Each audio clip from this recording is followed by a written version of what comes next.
Bonjour les pilotes, aujourd'hui on va s'intéresser au réglage de la hauteur de caisse.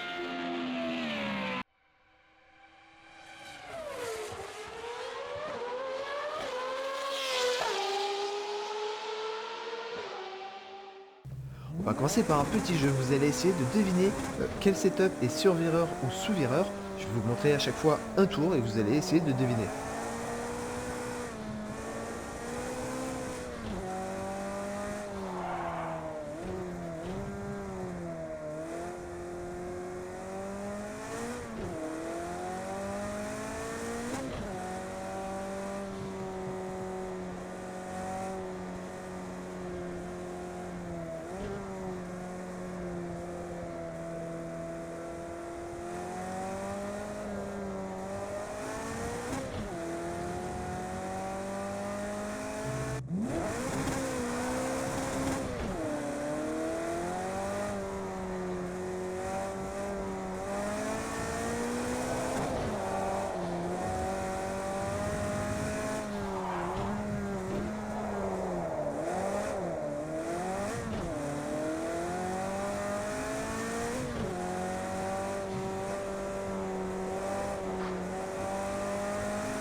Vous avez trouvé? Eh oui, c'était la voiture jaune qui avait un réglage plutôt sous-vireur.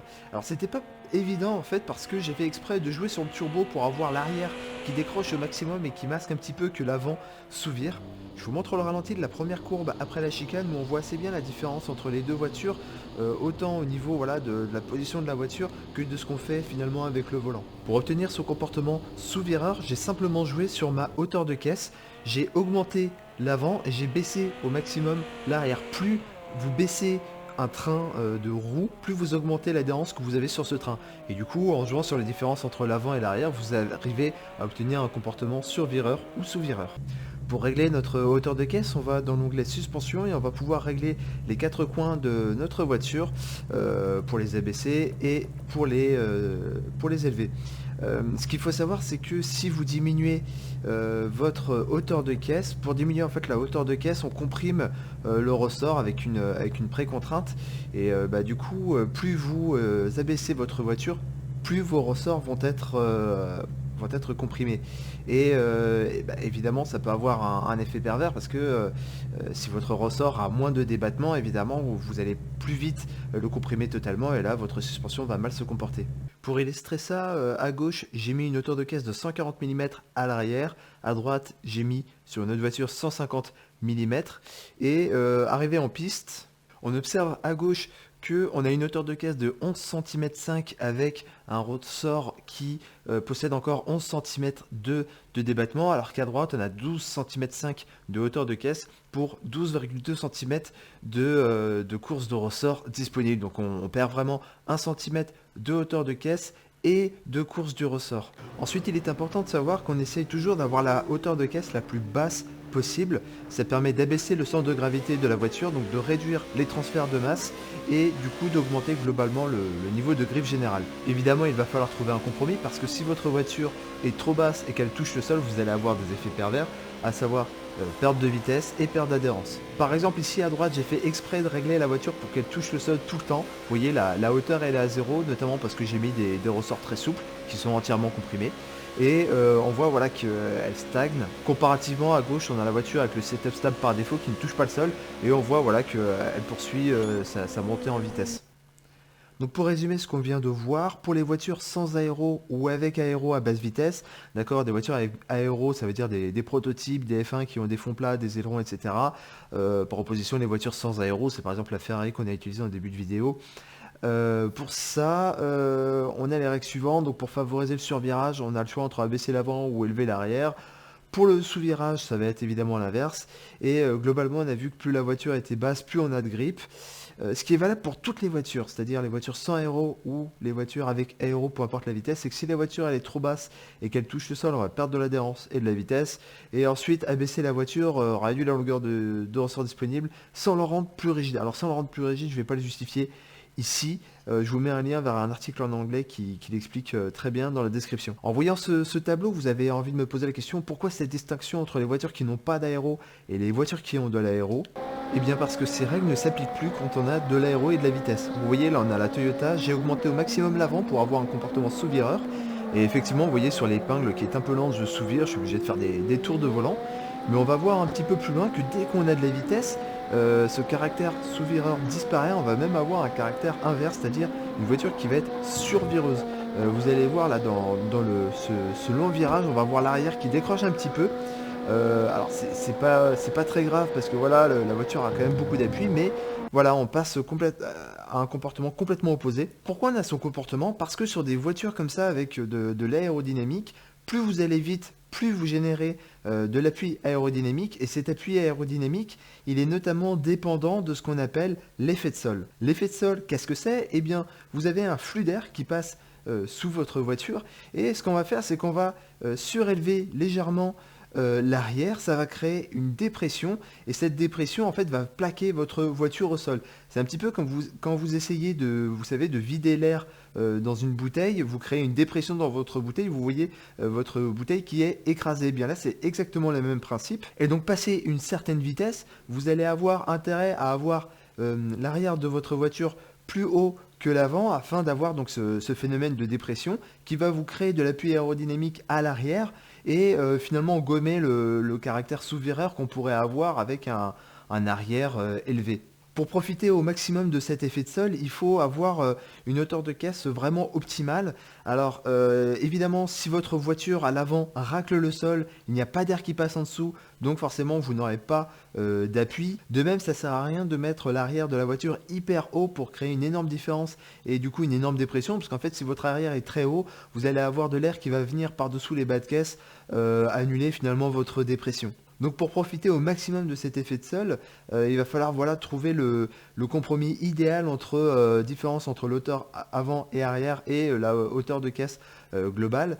C'est une donnée évidemment que possède le constructeur mais qu'on ne possède pas et qu'on va devoir trouver par l'expérimentation. On va donc combiner deux approches. On va lire sur notre télémétrie les hauteurs de caisse et les comparer, voir si on a bien l'avant plus bas que l'arrière et si la hauteur de caisse générale est acceptable. Et évidemment, on va être attentif au ressenti qu'on a au volant, notamment sur les virages très rapides. Évidemment, pour ce qui est des lectures, c'est très compliqué à faire lorsqu'on roule. Alors je vous donne la grosse astuce, c'est d'aller à Indianapolis. Là, la piste, elle est lisse comme un billard et on va pouvoir faire nos tests tranquillement. Ici, j'ai chargé le setup Le Mans pour la TS 050 et du coup, on peut comparer tranquillement dans notre ligne droite et voilà, s'apercevoir que la voiture est quasiment plate ou voilà, un petit millimètre en plus à l'arrière. Maintenant, on va essayer de déterminer avec quelle hauteur de caisse on profite au maximum de l'effet de sol. Alors pour ça, on va faire quelque chose d'assez barbare. Ce que vous allez essayer de faire, c'est de mettre plutôt beaucoup de grippe à l'avant, d'accord? On va par exemple mettre des tendres. À l'arrière, on va mettre des pneus durs. On va retirer l'appui à l'arrière, d'accord, au niveau des ailerons pour voilà, isoler entre guillemets l'effet de sol. Éventuellement on va mettre un point de plus à l'avant. Ce qu'on cherche à faire en fait, c'est à réduire au maximum le grip sur l'arrière pour que voilà, on ait absolument besoin de l'effet de sol pour tenir la voiture. La TS 050 de base, il y a beaucoup d'aéro, il y a beaucoup de grip, donc en fait à haute vitesse vous n'allez pas forcément ressentir le manque d'effet de sol finalement. Donc voilà, vous allez par exemple mettre plus de 2 barres, voilà, 2 barres 2. Sur certaines voitures que j'ai testées, au niveau de l'effet de sol, j'ai carrément mis des pneus pluie, des pneus glace, voilà, pour retirer au maximum le grip, parce qu'encore une fois sur ces voitures, il y a tellement d'aéro qu'à haute vitesse, même si vous n'avez pas votre effet de sol, vous vous en rendez pas compte. Là a priori avec le réglage, voilà, le réglage qu'on a, on va s'en rendre compte. On va laisser donc les suspensions par défaut, là celles qu'on nous propose, et on va aller voir ce que ça donne au niveau du grip. Ok, donc on est parti. Sur Indianapolis, vous avez la boucle extérieure et la boucle intérieure. On va utiliser les deux pour faire nos tests en fonction voilà, de ce qu'on va tester, des conditions. Et après on va se mettre dans la ligne droite aussi pour voir un petit peu où est-ce qu'on en est au niveau des hauteurs de caisse. Là normalement on devrait avoir un setup un peu limite. Je vais tourner un peu plus fort au virage suivant. Et on devrait avoir l'arrière qui décroche. Voilà, là j'ai mon arrière qui décroche. super. Donc voilà, là on a besoin de plus d'appui à l'arrière et on va essayer de l'obtenir avec notre effet de sol. On va regarder en ligne droite quelle hauteur de caisse on a autour des 280. Voilà, je vois que j'ai 7 mm en plus à l'arrière. On va voir si on arrive à gagner du coup de l'effet de sol en montant à l'arrière notamment. Ok, donc c'est parti. Ce que je vais faire, voilà, je vais monter d'à peu près 1 cm. Je vais aussi rigidifier le ressort pour que la voiture s'écrase moins. Et on y retourne, on va voir ce que ça donne. Alors encore une fois, c'est une méthode un petit peu barbare, mais voilà, ça va nous permettre un petit peu de voir quelles sont les valeurs pertinentes. En règle générale, c'est voilà, Indianapolis, vous allez y aller quand vous avez déjà un bon setup pour votre voiture et que vous voulez vérifier que vous ne faites pas de bêtises au niveau des hauteurs des caisses. Voilà, donc on arrive sur notre virage, on va voir si ça tient mieux. Ouais, là clairement, voilà, ça tient mieux. Donc maintenant, je vais aller sur la piste et je vais voir, voilà, 270. On a 1 cm 5, un peu plus d'un centimètre de différence entre l'avant et l'arrière. Et donc voilà, en fait, vous allez faire vos tests comme ça, encore une fois en parallèle des tests sur circuit. Et vous allez essayer d'optimiser un petit peu vos réglages, vérifier voilà, quelles sont les valeurs qui sont pertinentes, à partir de quel moment on ne gagne plus d'appui, ce genre de choses. Encore une fois, c'est assez barbare, mais voilà, il se trouve que ça fonctionne. Mais et puis voilà, encore une fois, vous voulez vérifier vos hauteurs de caisse. Si c'est illisible sur le circuit sur lequel vous roulez, vous allez à Indianapolis. Et là, vous pourrez voir tranquillement quelles sont les hauteurs de caisse que vous avez lorsque vous roulez. Ok, maintenant ce qu'il faut aussi savoir, c'est que en plus du réglage évidemment de la hauteur de caisse, on a beaucoup de paramètres qui vont influer sur la hauteur de caisse et influer dessus de manière assez différente et notamment en fonction de la vitesse. Donc là j'ai fait varier tout un tas de paramètres et j'ai pris les mesures donc à 0 km/h à l'arrêt et à 300 km/h. Ce que vous voyez dans les colonnes grises, c'est la moyenne de hauteur avant-arrière, d'accord. Donc qu'est-ce qu'on voit évidemment, la hauteur de caisse, lorsqu'on la diminue, eh bien ça diminue la hauteur de la voiture, a priori de manière proportionnelle à l'arrêt, pas forcément. Par contre à 300 km/h, on voit qu'on a, dans le réglage, on a retiré 5 mm, et pourtant on constate quand même un peu plus. Là on est à 8 mm d'écart lorsqu'on est à 300 km/h. Voilà. Ensuite, la pression des pneus, elle aussi, va impacter la hauteur de caisse. Alors, ce qui est assez intéressant de noter, c'est que à l'arrêt, ça va pas changer la hauteur de caisse. Vous voyez, on a quand même un énorme écart, hein. On passe d'une barre 15 à 2 barres 10. C'est vraiment énorme. On n'a jamais cette différence, hein. Lorsqu'on règle nos voitures, on est à 0,10 barres près, hein, pas plus.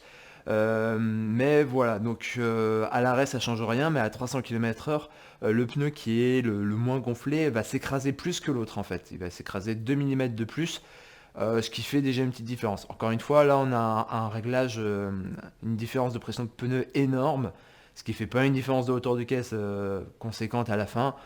Donc bon, c'est pas forcément quelque chose qu'on va prendre très en compte lorsqu'on va régler notre voiture, mais bon, voilà, c'est quand même, tant qu'à faire, c'est bien de le savoir.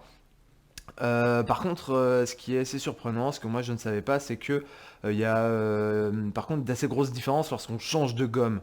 Ça c'est quelque chose auquel je pensais pas avant, mais voilà, j'ai fait le test et voilà, on voit que déjà en statique, je suis passé de pneus tendres à pneus polyvalents, donc c'était une Formule Renault 3.5, hein, j'étais à Daytona, vous avez les réglages par défaut qui sont sur la gauche.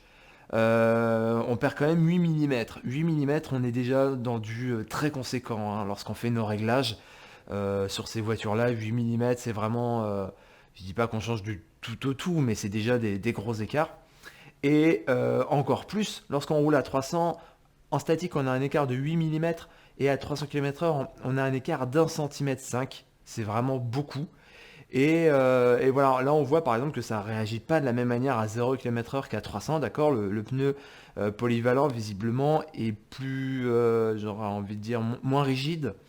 Et du coup, ce qu'il faut penser de ce résultat, c'est notamment lorsque vous faites votre setup qualif. D'accord, vous avez réglé votre aéro avec des pneus durs pour la course et vous voulez faire votre setup qualif, pensez bien que vos pneus vont réagir différemment, ne serait-ce qu'en termes de hauteur de caisse. Et si vous avez vraiment bossé à fond votre aéro avec vos pneus durs, et bah il y a un risque qu'il faille reprendre un petit peu ces tests avec des pneus tendres ou au moins vous voyez adapter un petit peu votre voiture. Évidemment, le tarage des ressorts, la rigidité des ressorts impacte la hauteur de caisse. Ça, on l'avait déjà vu sur la hauteur de l'aéro. Assez peu en statique. Vous voyez qu'en statique, ça change pas grand-chose. Par contre, à 300 km/h, là, on a une différence plus conséquente de 5 mm. La voiture s'écrase plus, évidemment, lorsqu'on a des ressorts plus souples. On a aussi l'impact de l'essence, alors qui n'est pas énorme, mais encore une fois, qu'on peut prendre en compte. Donc j'ai un réservoir quasiment vide 10 litres et un réservoir complètement plein 110 litres. Alors en statique, encore une fois, ça change rien. Mais à 300 km/h, on a une différence de 2 mm. Évidemment, le réservoir qui fait 110 litres s'écrase plus. Donc encore une fois, bon là, la différence, elle n'est pas très marquée. Mais encore une fois, si voilà, vous faites vos réglages avec le plein et que vous voulez faire un setup qualif, bah, c'est quand même quelque chose que vous allez prendre en compte si vraiment vous avez le temps de bosser un petit peu votre setup qualif et que vous voulez à nouveau optimiser au maximum. Ce qu'il faut aussi comprendre là sur ce tableau, c'est que notamment, bon, le plus important, ça reste quand même la hauteur de caisse et le tarage des ressorts. Vous voyez que la hauteur de caisse, elle impacte, enfin le réglage pardon, de la hauteur de caisse impacte la hauteur de caisse en statique et à 300 km/h, alors que la rigidité des ressorts, non. Alors qu'est-ce qu'il faut en déduire? Imaginez par exemple que vous vouliez avoir l'avant de votre voiture très bas, à basse vitesse, voilà, pour avoir du survirage, pour avoir beaucoup de grip sur l'avant sur les virages très lents. Mais en même temps, vous ne voulez pas que votre voiture, elle touche le sol à haute vitesse. Et ben, ce que vous allez faire, c'est que vous allez mettre donc, votre hauteur de caisse basse avec des ressorts très rigides. Comme ça, à basse vitesse, vous serez très bas, vous aurez du grip. Et à 300 km/h, votre voiture ne va pas trop s'abaisser, donc vous ne toucherez pas le sol, vous aurez votre effet de sol. Inversement, je prends un autre exemple. Au contraire, vous voulez, j'en sais rien, relever l'avant parce que vous avez une voiture qui sous-vire à mort. Vous voulez relever l'avant, mais en même temps, à 300 km/h, vous voulez qu'il soit suffisamment bas pour avoir votre effet de sol. Et bien là, pareil, vous allez, alors si vous voulez être haut au début et bas à la fin, vous allez par exemple relever votre caisse, mettre des ressorts souples.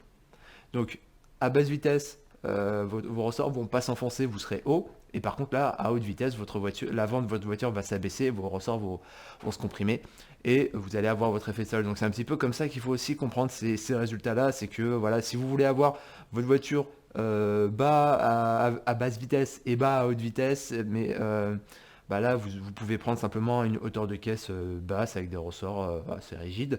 Mais voilà, si vous voulez l'opposé à basse vitesse d'à haute vitesse, bah là vous allez jouer, vous voyez sur le mix entre hauteur de caisse et ressort. On peut jouer à la marge, on peut prendre en compte quand même un petit peu les pressions de pneus aussi, hein. Voilà, enfin en bas je vous ai mis quelques résultats. Ce qu'il faut savoir, l'effet de sol, pourquoi finalement on passe beaucoup de temps dessus? Parce que c'est un effet qui rajoute beaucoup de grip et qui fait perdre assez peu de vitesse. Je vous ai mis plusieurs voilà, différences de hauteur de caisse et de différence avant-arrière. Et on voit qu'on perd quand même pas grand-chose. Une voiture qui est au ras du sol à plat, on arrive sur du bon 296. Alors que voilà, un 2.5.4 a une grosse différence, donc un gros grip, on est à 290. Globalement, vous perdrez plus de vitesse à mettre un aileron à l'arrière, un gros aileron à l'arrière, plutôt qu'à jouer sur votre effet de sol. Voilà. Ça, c'est quelques valeurs que j'ai pris en bout de ligne droite à Daytona. Vous voyez, les différences sont assez faibles.